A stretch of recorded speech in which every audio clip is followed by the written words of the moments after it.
Ladies and gentlemen, good afternoon.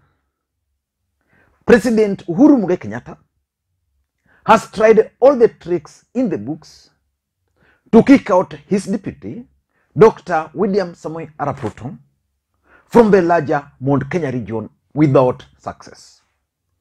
The deputy president, Dr. William Ruto, understands one fact, that for him to become the next president of the Republic of Kenya, he must win the support of the larger Mount Kenya region. And when President Uhuru Kenyatta was almost succeeding, the deputy president again managed to bag to his side Musalia Mudavadi and Moses Masika Wetangula. And the question which most Kenyans have been asking is why is it not possible for President Uhuru Kenyatta to easily kick out his deputy from the region? Because if you look at President Uhuru Kenyatta and the kind of support he got from the larger Mount Kenya region, it was expected that he was going to easily edge out his deputy. But that's not happening, because in the first place, there was no ideological convergence between these two gentlemen. But William Ruto has been able to hold the grip of the larger Mount Kenya region, probably because of these reasons. Because in this video, I want us to look at the new strategies, because the old strategies which the president has used has not worked. So the deputy president has managed to hold the grip of the larger Mount Kenya region, probably because of these reasons. Number one is the 20 years anti-Raila Odinga propaganda in the larger Mount Kenya region.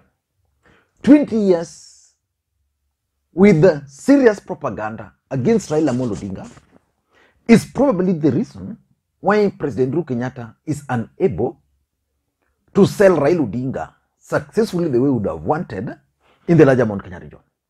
Remember, Raila Odinga was a jamba in the larger Mount Kenya region after campaigning for Mwai Kibaki while Mwai Kibaki was on a wheelchair. You can't even compare the support Raila Odinga gave to Kibaki to what Ruto gave to Uhuru. Because for Raila, Mwai Kibaki was on a wheelchair. He could not even campaign. He took that campaign personally. But for Ruto, his support to Uhuru Kenyatta was actually just meant to add the numbers. But he has sustained that support, because after Raila Odinga fell out with Mwai Kibaki, the region were made to believe that Raila Odinga is a bad man. So there are people who are born in the larger Mount Kenya region, and I've talked to some I've met a few guys, and they're telling me that we were born to believe that Raila Odinga is actually a bad man. So that 20 years propaganda is not easy to erase within 2 or 3 years. And the other mistake is President Uhuru Kenyatta has not been able to go to the ground. Number 2 is the perceived Jubilee failures. You see, William Ruto understood or understands the mentality of the voters in the larger Mount Kenya region. So there's a way he projected himself as the guy who was delivering in Jubilee government, and that President Uhuru Kenyatta failed. That's something I am to this stage. I don't know how the deputy president managed to convince the people of the larger Mount Kenya region that for him as the deputy president, he was able to deliver. But the president failed.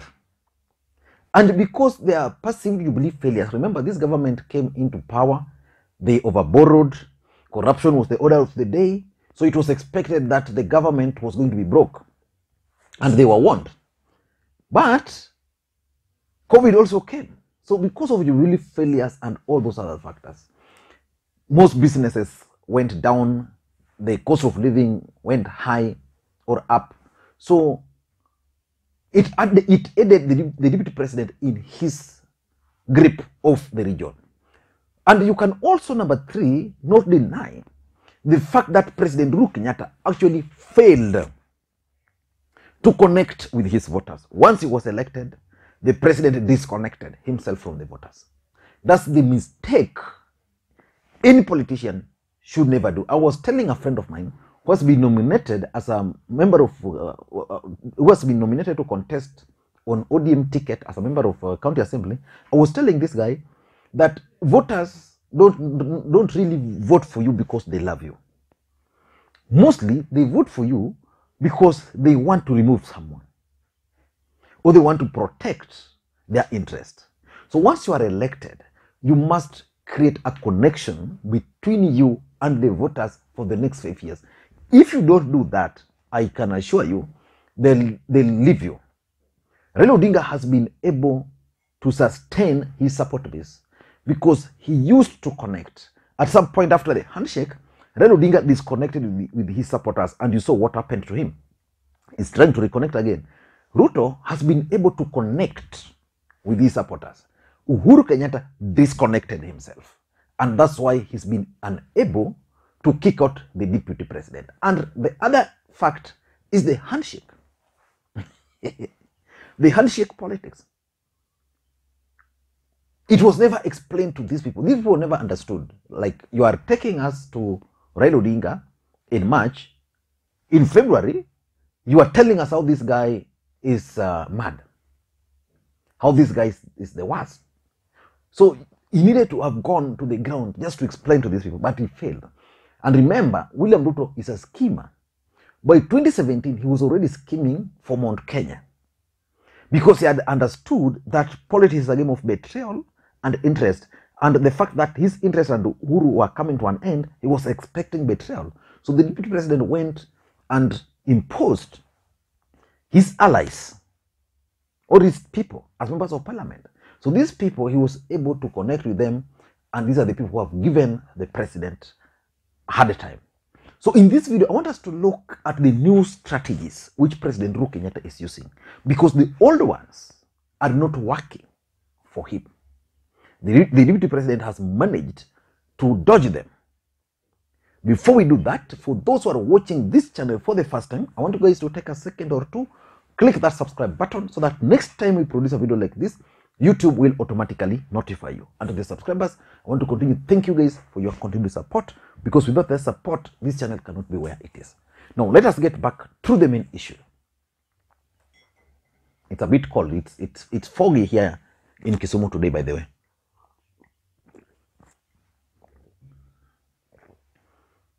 So I'm just taking a bit of coffee. It's too cold. Okay. Now, what are the new strategies which President Uhuru Kenyatta is actually using to destroy his deputy? The first strategy, I think President Uhuru Kenyatta is now focusing more on William Ruto's allies. He's destroying them. Initially, for example, Moses Kuria was supposed to be President Uhuru Kenyatta's Trojan horse in William Ruto's camp. But Moses Kuria failed in his roles. He went and slept with Ruto. Then he formed his own party. Moses Kuria believed that by forming his party, he was going to succeed. He was going to attract support from the community. That he was going to use that party to win members of parliament.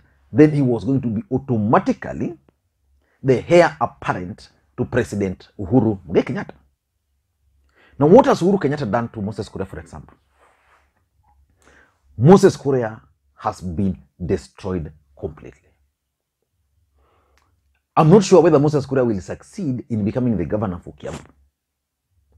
But his mission of winning members of parliament in his party is not going to succeed.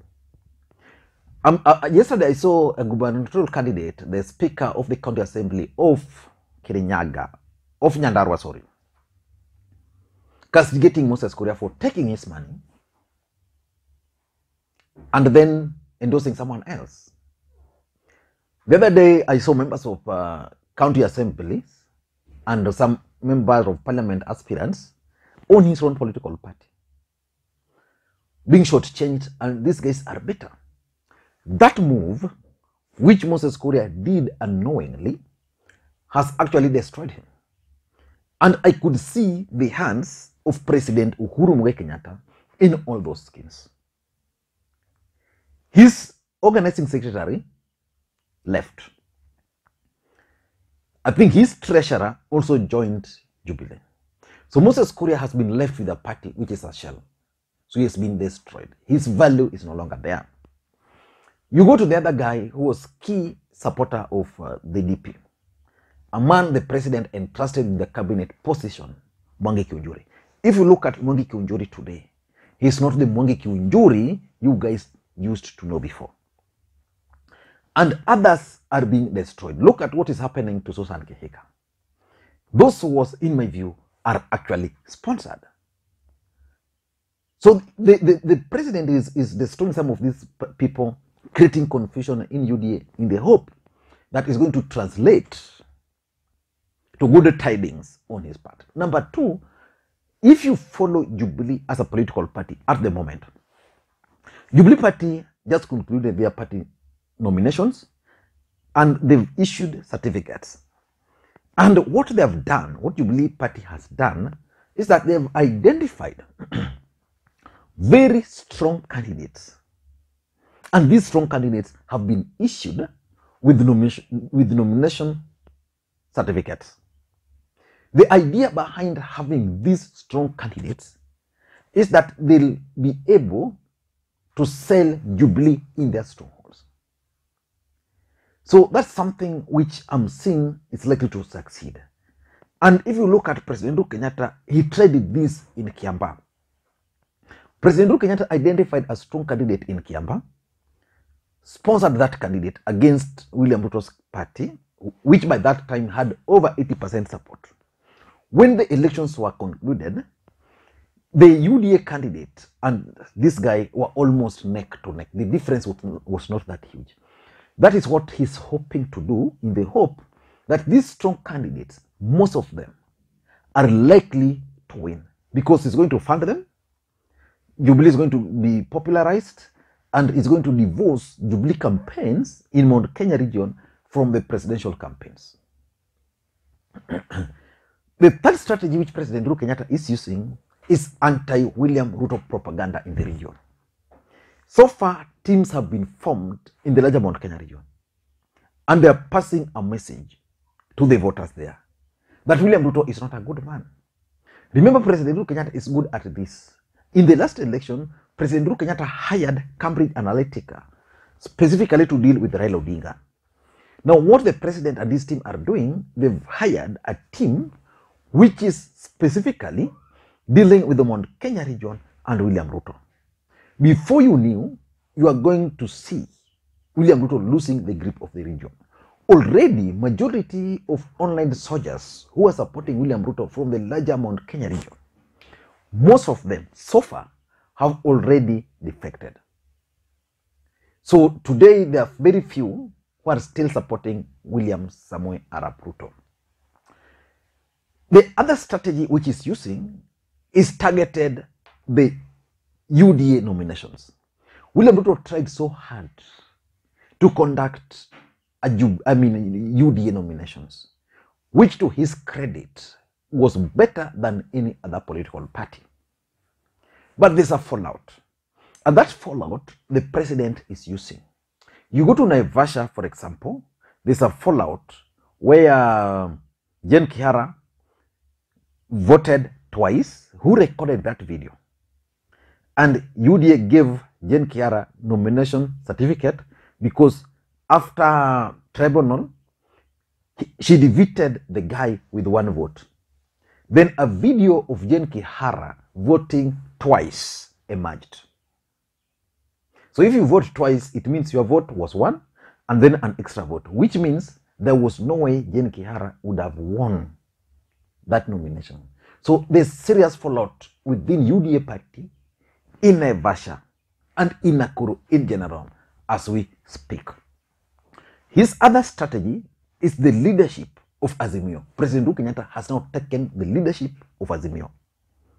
So if you look at UDA, UDA is going to be sold as a larger Mount Kenya, as the larger Rift Valley party. On the other side, Jubilee will be sold as the larger Mount Kenya political party. That's the truth.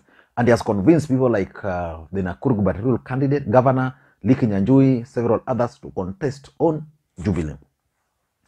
Then he has now gone to Azimio, where they are going to sell Raila Odinga. In that Azimio, President Uhuru Kenyatta has made himself the leader of the Azimio. So basically, these guys are still safe. And then he's going to Nairobi and convincing Azimio to have Polycarp Igathe. So Polycarp Igathe's nomination in Nairobi, in my view, is also part of this strategy by President Uhuru Kenyatta to convince the people of the larger Mount Kenya region that the only party they have stakes in is Jubilee Party, and the only coalition they have stake in is Azimio. Because in Azimio, he's now the leader. In Kenya Kwanza, there's Ruto, there's Mudavadi, there's Weta, then you can come to these others. And lastly, the development project. Although this year he started working on earlier, it has worked a bit because now Ruto and his brigade cannot go and claim that the president is doing nothing or has done nothing. But the truth is, development projects are being initiated and being completed in the larger Mount Kenya region before the next general election. The president hopes to use this to convince the people that he didn't just disappear, but he disappeared because he was working. Thank you guys, and please, may you have a good day. Just as I told you, I'll be in Kakamega later today. If you see me, if we meet, say hi. Bye-bye.